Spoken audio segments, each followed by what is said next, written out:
নমস্কার সকলকে, Mithu's kitchen official চ্যানেলে আপনাদের সকলকে স্বাগত জানাই।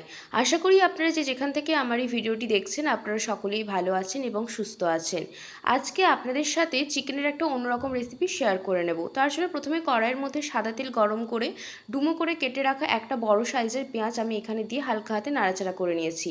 এরপর আমি এর মধ্যে সেম সাইজে কেটে রাখা ক্যাপসিকাম দিয়ে ভালো করে নাড়াচাড়া করে নেব। আমরা কিন্তু এটা ভেজে তুলে রাখবো, আর এটা ভাজার সময় আমি এখানে সামান্য পরিমাণ নুন দিয়েছি, তাতে জিনিসটা তাড়াতাড়ি ভাজা হয়ে যাবে।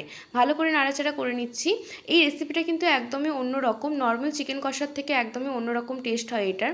অবশ্যই বাড়িতে একবার ট্রাই করে দেখবেন, আশা করি আপনাদের ভালো লাগবে।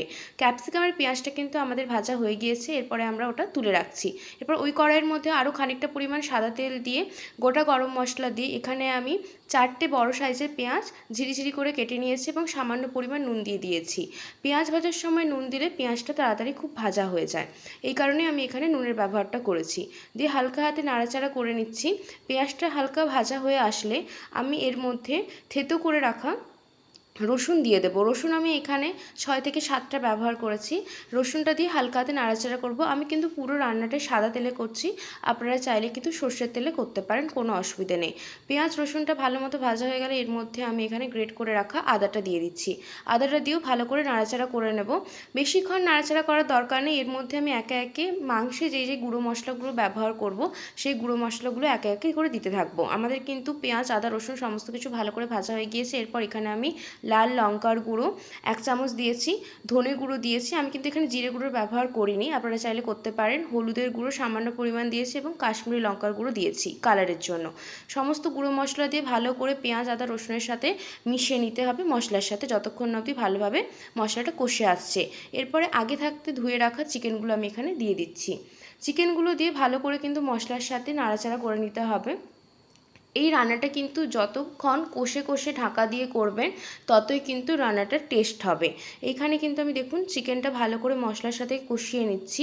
এরপরে কিন্তু আমি এখানে ঢাকা দিয়ে এটাকে রান্না করে নেব। ভালো করে মশলার সাথে যখন চিকেনটা কষা হয়ে যাবে আমাদের, তখন কিন্তু আমি এটা ঢাকা দিয়ে দেবো। মশলার সাথে যত মাংস ভালোভাবে কষা হবে রান্নার স্বাদ কিন্তু ততই বেড়ে যায়, এটা যে কোনো রান্নার ক্ষেত্রেই। তারপরে আমি কিন্তু এখানে ভালোভাবে মশলাটা আমার মাংসের সাথে কষানো হয়ে গিয়েছে। এরপরে আমি এখানে ঢাকা দিয়ে লো টু মিডিয়াম ফ্লেমে 15 থেকে 20 মিনিট রান্না করে নেব।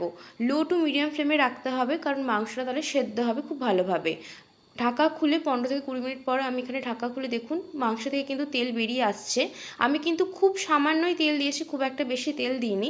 আবার নাড়াচাড়া করে ঢাকা দিয়ে আমি কিছুক্ষণ রান্না করে নিয়েছিলাম, 5 থেকে 10 মিনিট। আবার ঢাকা খুলে হালকা হাতে নাড়াচাড়া করে নিচ্ছি। ভালোভাবে কিন্তু মাংসটা আমাদের সেদ্ধ হয়ে গিয়েছে। এই পর্যায়ে আমরা একটা পেস্ট বানিয়ে নেব। মিক্সিং জারের মধ্যে আমি এখানে 3 চামচ টক দইয়ের ব্যবহার করেছি। 3 চামচ টক দইয়ের পরে আমি এখানে 8 থেকে 10টা মতো আমন্ড বাদাম আগে থেকে ভিজিয়ে রেখে খোসা ছাড়িয়ে সেটা একসাথে একটা স্মুথ পেস্ট বানিয়ে নিয়েছি। এখানে আপনারা চাইলে কিন্তু কাজু বাদামের ব্যবহার করতে পারেন, আমন্ডের পরিবর্তে আমি আমন্ড বাদাম ব্যবহার করেছি।